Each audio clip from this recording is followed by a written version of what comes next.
안녕하세요. 네, 반갑습니다.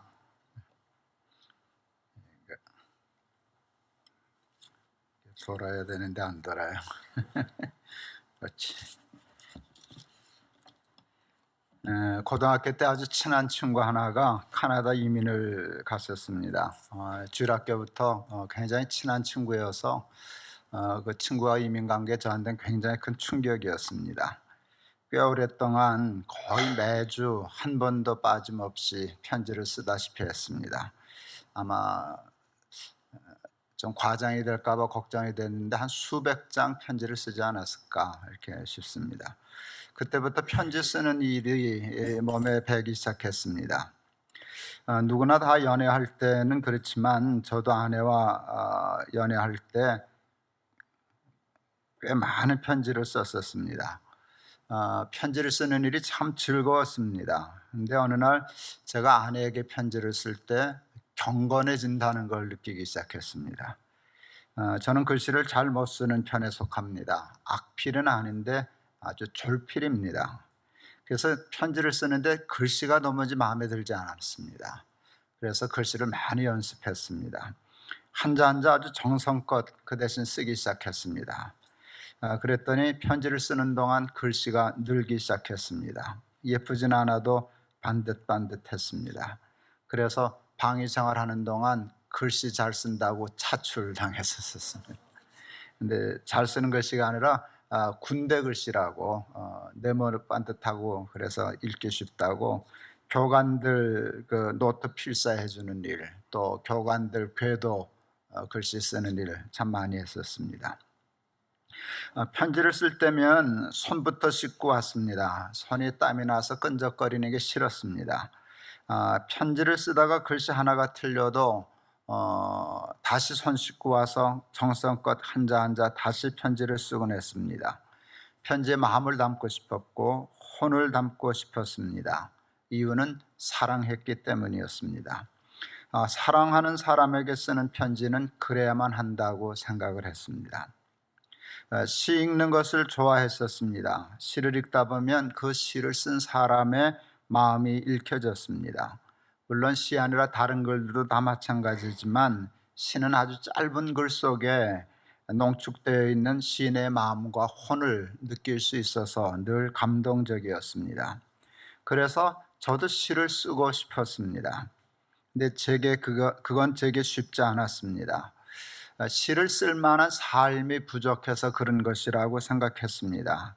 아주 열심히 살면 50쯤 되면 시가 쓰여지지 않을까 하는 기대를 정말 하면서 살았습니다.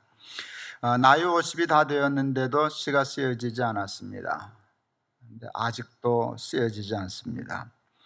아내에게 연애 편지를 그렇게 정성껏 경건하게 열심히 쓰다가 시가 하나 쓰여졌습니다. 거의 유일한 시입니다. 하나 더 있지만 거의 유일한 시입니다. 76년도에 쓴 건데 언제나 생각하면 그냥 다 기억이 납니다. 읽어드릴까요? 편지. 깨끗이 손을 씻고 자리에 앉아 한자 한자 정성껏 편지를 쓴다. 사랑하는 사람에게 쓰는 편지, 진실이고파 아름답고파 썼다간 지우고 또 썼다간 지우고 마음같이 써진 편지 마무리하다 그만 잘못 써진 글씨 하나 그냥 쭉쭉 두 줄 긋고 계속 쓰면 될 것을 다시 손 씻고 와 처음부터 쓰는 편지 당신께 쓰는 편지. 잘 썼죠? 네. 해외 집회를 꽤 많이 다녔습니다. 외국에 나가면 시차 때문에 꼭 새벽에 잠이 깨곤 합니다. 저는 보통 2시에 깨더라고요. 잠이 오지 않는데 억지로 자야 된다고 생각해서 자려고 하면 참 힘듭니다. 그래서 사람들이 시차 적응이 어렵다 하는 얘기들을 그래서 많이 합니다. 그래서 요령이 생겼습니다. 잠이 안 올 땐 자려고 하지 말자. 잠이 안 올 때는 안 자면 되는데 자려고 하니까 고통스러운 거다 하는 걸 깨닫고 그 대신 잠이 깨면 그냥 아예 옷 차려입고 앉았습니다. 그리고 책상에 앉아서 아이들에게 편지를 쓰기 시작했습니다. 한 놈 한 놈에게 손으로 편지를 쓰다 보면 꽤 많은 시간이 흐릅니다. 저는 그래서 호텔에 가면 제일 먼저 책상 서랍에서 편지지와 편지 봉투를 찾곤 했었습니다. 그게 부족해서 그 청소하는 아주머니들에게 편지질로 부탁하기도 하고 그랬었습니다. 지금은 인터넷 세상이라 그런 게 없지만 당시에는 대개 호텔 로비에서 우표도 팔았습니다. 그리고 우표를 붙여 로비에 맡기면 편지를 붙여주기도 했었습니다. 아이들에게 편지를 붙이고 귀국하면 편지보다 제가 먼저 오는 때도 많았습니다. 저는 아이들 교육을 편지로 했습니다. 아이들은 아빠가 자기에게 편지를 쓴다는 자체를 좋아했습니다. 편지는 관심이고 사랑인 줄을 아이들도 알았기 때문입니다. 아이들은 제가 편지를 보내면 읽기 전에 먼저 글자 수부터 세었습니다. 누구한테 제일 많이 썼나? 그래서 편지를 쓸 때 뭐 글자까지 맞추진 않아도 분량을 페이지를 거의 같이 해야 아이들의 다툼이 없었습니다. 저는 타이핑 속도가 굉장히 빠릅니다. 지금 나이가 좀 됐어도요, 저는 타이핑 속도가 굉장히 빠릅니다. 젊었을 때는 1000타 넘어쳤던 것 같습니다. 50평 넘어서 아내가 타자 배우면서 그 1분에 몇 타 치나 뭐 그런 거 검정하는 게 있더라고요. 그때 제가 치니까 한 700타 나오던데요. 그러니까 아내가 젊었을 때는 한 1000타는 쳤겠구나 하는 생각을 했었습니다. 여러분, 이제 글 쓰는 속도와 생각의 속도가 일치합니다. 손으로 쓰면은요, 생각이 손으로 쓰는 속도에 맞춰서 생각이 납니다. 근데 이 타자를 치기 시작하면은요, 굉장히 생각의 속도가 빨라집니다. 그래서 무슨 문제가 생기는가 하면 이게 없으면 생각을 못 합니다. 연필을 잡으면 이게 답답합니다. 이게 생각의 속도를 이게 못 쫓아가기 때문에 이게 굉장히 힘듭니다. 그래서 저는 요즘도 이거 없으면 설교 준비 못 합니다. 거의 못 합니다. 아무 글도 쓰지 못합니다. 그래서 거의 중독입니다. 이 패드 이거 거의 중독입니다. 그래서 손으로 글을 쓴다는 건 저한테는 굉장한 인내를 요구하는 작업입니다. 아이들에게 편지를 쓸 때는 컴퓨터가 아니라 타이프라이터를 쓸 때였습니다. 그러니까 그걸 짊어지고 여행을 다닐 수는 없었습니다. 저는 타이프라이터를 언제나 제일 좋은 것으로 마련했었어요. 제가 가난해서 다른 건 사질 못했었는데 도무지 분수에 맞지 않게 타이프라이터에는 돈을 많이 썼습니다. 아버지가 유산으로 남겨주신 집을 전세를 놓고 사택에 들어갔는데 그때 전세를 60만 원 받았어요. 60만 원 가지고 30만 원짜리 스미스 코로나 전동 타자기 2대 샀어요. 그러니까 지금 생각하면 억대 넘는 타이프라이터를 썼다는 뜻과 같아요. 하나 왜 2대를 샀나? 하나는 영문 타자기, 하나는 한글 타자기. 그래야만 모든 작업을 할 수 있어서 그랬습니다. 타자기가 굉장히 발전하기 시작했어요. 전동 타자기 다음에는 제가 수동 타자기부터 갖고 있었고요. 볼 타자기라는 게 나왔어요. 이렇게 볼만 갈아 끼우면 타자기 하나에서 영타 한 타를 다 칠 수 있었어요. 그런데도 타자기를 2대 샀어요. 똑같은 거. 왜냐하면 하나는 사무실에, 하나는 집에. 그래야 생각이 끊이질 않았어요. 계속 생각은 돌아가는데 생각날 때 써야 되는데 없으면 못 쓰니까. 그러니까 사무실하고 가정 집에다 늘 놓고 그렇게 썼었습니다. 그 후에도 워드프레스, 뭐 컴퓨터, 노트북으로 발전할 때마다 제일 먼저 그걸 사서 아마 제가 지금은 이 아이패드 이거 들고 다니는데요. 여기에 돈 쓴 거 아마 어마어마하게 썼던 것 같습니다. 그래도 후회 없는 지혜로운 투자였다고 저는 생각합니다. 그 때문에 제가 덕본 게 너무 더 많거든요. 말이 딴 데로 흘렀습니다. 컴퓨터가 없으면 글을 쓸 수 없는 사람이 손으로 편지를 쓰려면 참 힘들었습니다.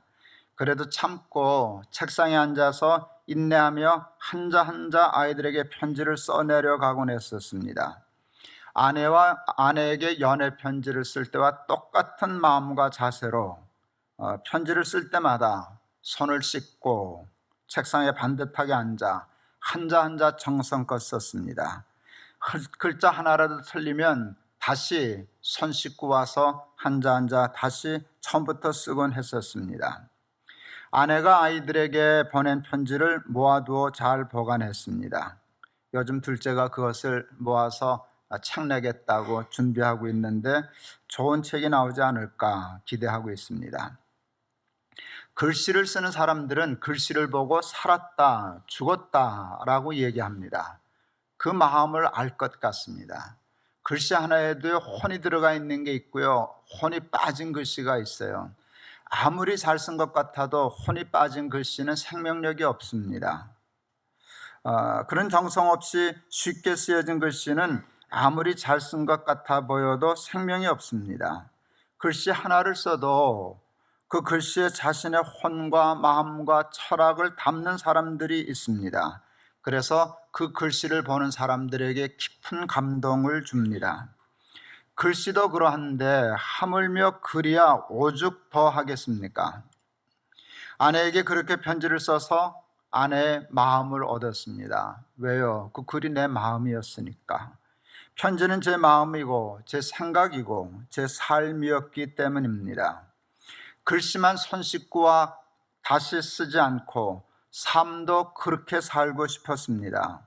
쓰다 틀린 글씨 대수롭지 않게 생각하지 않고 그때마다 새 편지지에 손 씻고 다시 쓰듯 삶도 그렇게 살아야 하겠다 늘 생각했습니다. 그런 삶을 사랑하는 사람에게 편지처럼 보여주고 싶었습니다. 마음에 들지 않아 구겨 쓰레기통에 버린 편지지가 수도 없이 많았습니다. 삶도 그랬습니다. 쓰레기통에 버려야만 하는 부끄러운 삶이 제게도 많았습니다. 그때마다 회개하고 다시 쓰려 했습니다. 회개란 새롭게 다시 인생을 쓰는 것입니다. 자식들에게도 그 같은 마음으로 편지를 썼는데 그 마음의 진심이 철없는 아이들에게도 전해졌습니다. 사람은 영물이잖아요. 제 애비가 어떤 마음으로 어떤 자세로 편지를 썼는지를 설명하지 않아도 아이들이 아는 것 같았습니다. 아무것도 모르는 것 같은 아이들이 제 편지대로 자라주었습니다. 자식들의 마음을 얻었습니다. 편지로. 그게 지금 제 노년의 삶을 얼마나 행복하게 하고 만족하게 하고 감사하게 하는지 모릅니다. 이 글을 쓰면서도 이거 참 건방진 표현이다 하는 생각 저도 했습니다. 여러분, 품 안의 자식이라는 말을 많이 씁니다. 근데 저는 그 말에 동의를 못합니다. 저는 그때도 내 새끼였고 지금도 품밖에 자식이 하나도 없습니다. 건방진 말입니다. 제 아이들이 마마보이, 파파보이가 되어서가 아닙니다. 제 아이들은 누구보다도 자기 주관과 고집과 생각이 뚜렷한 아이들입니다. 누구에게 종속되는 거 죽기보다 힘들어하는 아이들입니다. 그러나 그럼에도 불구하고 제 아이들은 지금도 제 품 안에 있습니다. 착각일 수도 있지만 자식들이 제게 그런 실망스러운 마음을, 섭섭한 마음을 갖게 하지 않았습니다. 그게 주는 삶의 만족과 행복은 이루 말로 다 할 수 없습니다. 저는 그게 편지 때문이라고 굳게 믿고 있습니다. 저는 그래서 글쓰기를 좋아합니다. 글쓰기를 좋아하는 것을 넘어서서 사랑합니다. 그래서 지금도 거의 매일 페이스북이라고 하는 곳에 글을 씁니다. 글을 써야만 삶이 반듯해집니다. 반듯한 글을 쓰고 싶어서 반듯한 삶을 살려고 노력하게 되기 때문입니다. 아름다운 글을 쓰고 싶어서 아름다운 삶에 도전할 수 있게 되기 때문입니다. 감동적인 글을 쓰고 싶어서 감동적인 삶을 욕심냅니다. 그러므로 글을 쓰다가 받은 복이 얼마나 많은지 모릅니다. 그래서 목회 은퇴를 해도 매일매일 글 쓰는 일은 포기하지 않으려고 그럽니다. 많은 사람들이 은퇴를 두려워합니다. 근데 저는 은퇴 하나도 두렵지 않습니다. 왜? 글 쓸 터이니까. 매일매일 글 쓸 터이니까. 그러니까 그 일은 은퇴가 없으니까 사실은 조금 건방진 소리지만 하루라도 더 땡기고 싶습니다. 그렇게 하면 글 더 잘 쓸 수 있을 테니까. 때론 글 때문에 치도곤을 당하는 때도 있습니다. 악성 댓글에 시달리는 때도 많습니다. 우리 높은 뜻 순위계 개척 시작하고 연봉이 1억 몇천만 원이 저 받아본 적도 없는데 내년 은퇴인데 내년까지도 그 기록 못 깰 것 같은데요. 억대 연봉 한번 받아보고 끝냈으면 좋았을 건데 안 될 것 같습니다. 제가 그 댓글에 글을 잘못 써서 그랬습니다. 그냥 내버려 뒀으면 되는데 사실 아니니까 그러다 말겠지 하고 헷갈려 뒀으면 그냥 넘어갔을 걸. 저는 연봉이나 돈에 대해서 제 나름대로 가치관과 철학이 있습니다. 연봉을 많이 받는다고 훌륭한 것도 아니고 연봉을 많이 받는다고 믿음 없고 소명 없는 목사도 아닙니다. 가난하다고 여러분 믿음이 없는 것도 아니고요, 가난하다고 믿음이 좋은 것도 아닙니다. 근데 사람들은 그냥 돈 가지고, 많은 사람들은 연봉이 높으면 실력 있는 사람인가 보다, 성공했네, 출세했네, 그렇게 생각하고요. 또 어떤 사람들은요, 가난해야만 훌륭하다라고 고집하는 사람들이 아직도 많습니다. 저는 거기에 대해서 그래서 또 글을 썼어요. 안 줘서 못 받았다. 그런데 받으면 왜 안 되냐? 난 주면 받는다. 이제 그렇게 댓글 썼다 혼났습니다. 난 지금 써도 똑같이 쓸 겁니다. 그 생각은 변하지 않는 제 철학이고 가치관이기 때문에 그렇습니다. 혼났습니다. 8,000개의 댓글이 달렸습니다. 그걸 뭐하러 다 읽었겠어요? 근데 그걸 다 읽게 돼요. 걸려드는 거예요. 제가 어느 날 보니까요, 방문을 꼭꼭 닫고 아무 데도 안 나가고 있더라고요. 대인기피증이다, 이런 걸 그러는 거구나. 본래 이렇게 사람 대하는 게 서툰데 밥 먹으러 나가는 게 싫더라고요. 우리 교회 집사님 중에 그 신경정신과 그 교수가 계셔서 정말 그 집사님 찾아가서 상담 받으려고 했었어요. 근데 끝나더라고요. 이런 일들이 1년에 한 번 내지 2번은 꼭 생깁니다. 아직도 이제 단련이 됐는데도 여러분 참 힘듭니다. 근데 저보다 더 힘들어하는 것은 아이들입니다. 그러니까 아이들이 이제 아버지 그만 좀 쓰세요, 그렇게 저한테 얘기할 때가 있어요. 그러나 그럼에도 불구하고 아무리 힘들어도 저는 글 쓰는 일을 포기할 수는 없습니다. 그것은 제가 안 살 때만, 죽었을 때만 가능한 일이지, 호흡이 있어서 생각을 하면서 하는데 글을 안 쓴다, 그거는 글과 생각과 삶은 저에게 같은 것입니다. 글쓰기를 포기한다는 것은 이제 그만 생각하겠다는 뜻이고, 그만 생각하면서 살겠다는 것은 안 살겠다는 뜻입니다. 그러니까 제 글은 아주 건방진 말씀이라는 건 알지만 여러분, 지어쓰기가 아니라 풀어쓰기입니다. 저는 글을 먼저 쓰지 않고 삶을 먼저 쓰고, 삶이 쓰여지면 그것을 그냥 풀어내면 글이 되는 겁니다. 그래서 삶은 어려운데 글은 어렵지 않습니다. 최고의 아름다운 삶은 하나님 나라에 있습니다. 그러니까 최고로 아름다운 글을 쓰려면 내 삶이 하나님 나라에 있어야 됩니다. 내가 하나님 나라의 삶을 살면, 그것을 풀면 글이 되는데, 그 글을 통하여 많은 사람들이 하나님의 나라를 보게 됩니다. 지어내서는 사람들이 보지 못합니다. 가짜니까. 사람은 하나님의 나라의 삶을 살 때 가장 아름답고 훌륭하고 행복합니다. 그러므로 최고로 아름답고 감동적인 글은 그 글을 쓰는 사람이 하나님 나라의 삶을 살고 있을 때만 이루어집니다. 여러분, 혹 아시는 바와 같이 저는 세상적으로 복을 참 많이 받은 사람입니다. 그런데 감사하게도, 감사는 한데 솔직히 거기에 별 큰 관심 없습니다. 왜? 배부르기 때문입니다. 극도로 가난해지고 불행해지는 것은 좀 두렵습니다. 솔직히 두렵습니다. 그러나 그 극도의 가난과 고통이 아니라면, 좀 가난해진다고 해도 뭐 그렇게 살지 뭐 하는 배짱은 있습니다. 지금 누리고 있는 것들을 내려놓는다고 해도 별 큰 문제 없습니다. 곰곰이 생각해 봤어요. 그러면 하나님 나라를 이룰까? 그거는 하나님 나라하고 관계가 없어요. 그게 많아진다고, 돈이 많아진다고 하나님 나라의 삶이 되는 것도 아니고, 그게 없어진다고 해서 그건 고통스럽지만 하나님의 나라를 건드는 건 아니니까. 그건 믿음의 문제지 세상의 문제가 아니기 때문에. 그래서 하나님 나라만 지킬 수 있다면 부하면 부한 대로, 가난하면 가난한 대로, 존귀하면 존귀한 대로, 비천하면 비천한 대로 그냥 살 수 있겠다 하는 자신이 정말 있습니다. 높은 산이, 거친 들이, 초막이나 궁궐이나 내 주 예수 모신 것이 그 어디나 하늘나라. 예, 제 마음도 똑같습니다. 높은 산이면 어떻고, 거친 들이면 어떻고, 초막이면 어떻고, 궁궐이면 어때? 내 주 예수 모시면 그 어디나 하늘나라인데. 그러니까 삶이 크게 두렵지 않습니다. 믿음만 지키면 세상 아무래도 살 자신이 생깁니다. 하나님 나라의 삶만 욕심납니다. 하나님 나라의 삶을 살고, 그래서 항상 기뻐하고 범사가 다 감사하고 그런 삶 살고 싶습니다. 그리고 그 삶을 살아 그 삶을 글에 풀어내고 싶습니다.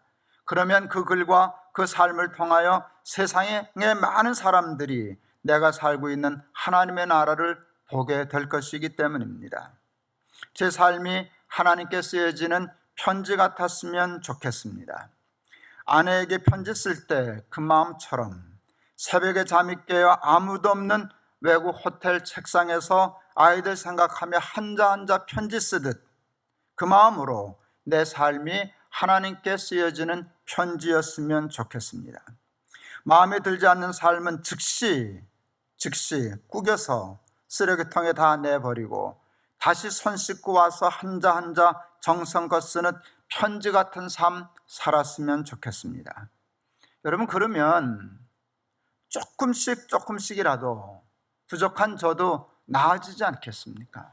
그러다 보면 조금씩이라도 제가 하나님 닮아갈 수 있지 않겠습니까? 그러면 제 삶과 제 글 속에 문득 비치듯이 하나님의 모습이 비춰지지 않겠습니까? 하나님의 나라가 보여질 수 있지 않겠습니까? 말씀을 마치려고 합니다. 저는 오늘 본문의 말씀이 참 좋습니다. 특히 3절의 말씀이 좋습니다. 너희는 우리로 말미암아 나타난 그리스도의 편지니. 우리가 잘 아는 말씀입니다. 너희는 그리스도의 편지야 하는 그 말씀입니다. 저는 제 삶이 그리스도께 쓰여지는 편지였으면 좋겠다 하는 마음이었습니다. 그런데 오늘 본문을 보니까 뭔가 조금 다릅니다. 자, 구별해 보세요. 비슷한데 아주 다릅니다.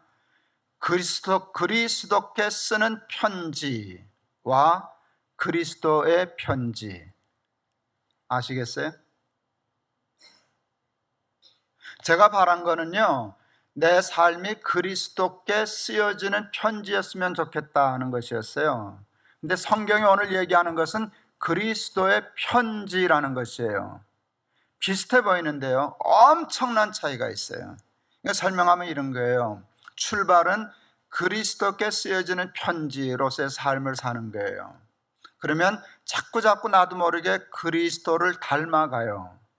그렇게 하면은요, 그냥 내가 그리스도께 쓰는 편지가 아니라 그리스도께서 세상 사람들에게 내 삶을 통하여 편지를 쓰시는 거예요. 그러면 내가 그리스도의 편지가 돼요. 이게 급과 격이 다르다는 거 아시겠죠? 값이 달라요. 이건 엄청난 거예요. 그리스도께 쓰는 편지였으면 좋겠다만 가지고도 황홀하고 흥분했었는데요, 하나님이 깨닫게 하신 것, 주신 것, 그 정도가 아니야. 너 그렇게 살면 내가 내 편지 되게 해줄게. 세상 사람들이 너를 보고 내 마음을 알게 될 거야. 내가 그리스도의 편지가 될 거야. 저 정말 그런 삶 살아보고 싶습니다. 더 잘 먹고 싶지 않습니다. 더 잘 먹으면 뭐 하겠습니까? 더 잘 입고 싶지도 않습니다. 더 높아지고 싶지도 않습니다. 더 유명해지고 싶지도 않습니다. 더 힘 있는 사람 별로 관심 없습니다. 저는 그냥 그리스도의 편지 되고 싶습니다. 여러분들도 그런 사람 되실 수 있기를 주의 이름으로 축원합니다. 기도하겠습니다. 하나님, 우리 예수 잘 믿어서 그리스도의 편지 되게 하여 주옵소서. 예수 그리스도 이름을 받들어 기도하옵나이다. 아멘.